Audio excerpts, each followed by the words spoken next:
And now the business and wealthy exodus that appears is happening in Washington, or certainly a lot of people talking about it. The income tax repeal initiative was, in fact, launched yesterday by Let's Go Washington. And part of the press conference announcing that initiative included Jesse Proudman, founder of Venice AI. He is from this area. He's very vocal on social media. He's been super critical of the income tax and other capital gains taxes and business and occupation taxes in the state of Washington. He's been featured a lot recently on the national stage. They had him on Fox News at the beginning of this month, talking about how he and others are planning to leave. He said, absolutely, this state, in his words, is hostile to business at this point. I started my first company from my dorm room at the University of Puget Sound in Tacoma.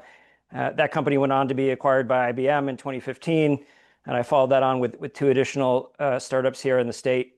I remember being a kid in Tacoma, coming to Seattle in early 2000, and just being in awe of the startup community here. I had to do a paper in middle school about technology and startups, and came and interviewed GoToNet executives on the pier at the waterfront.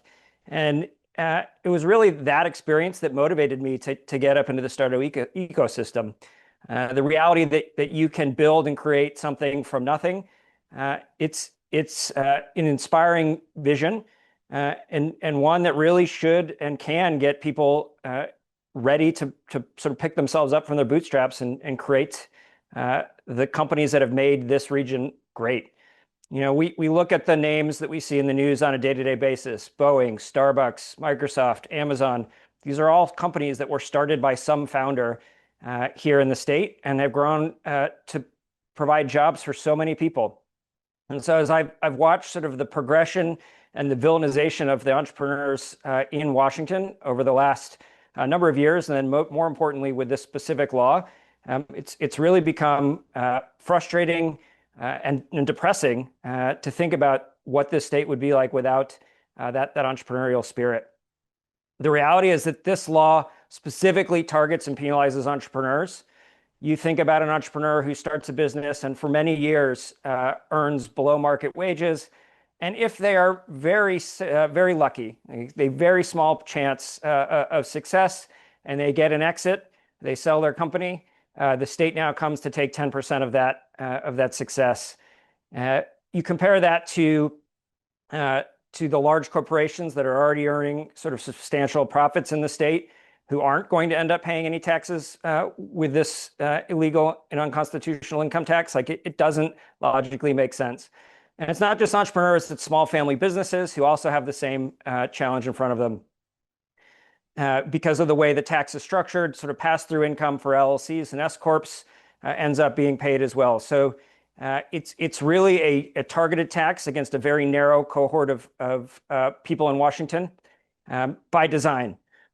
The reality, though, is that the state is not targeting just that cohort. With 300 bureaucrats being hired to go police what is estimated to be roughly 20,000 eligible taxis under the law, it's clear they're building a structure to tax ultimately everybody in the state. And Jamie Peterson has made that clear, that is his intent, and that this is a starting place.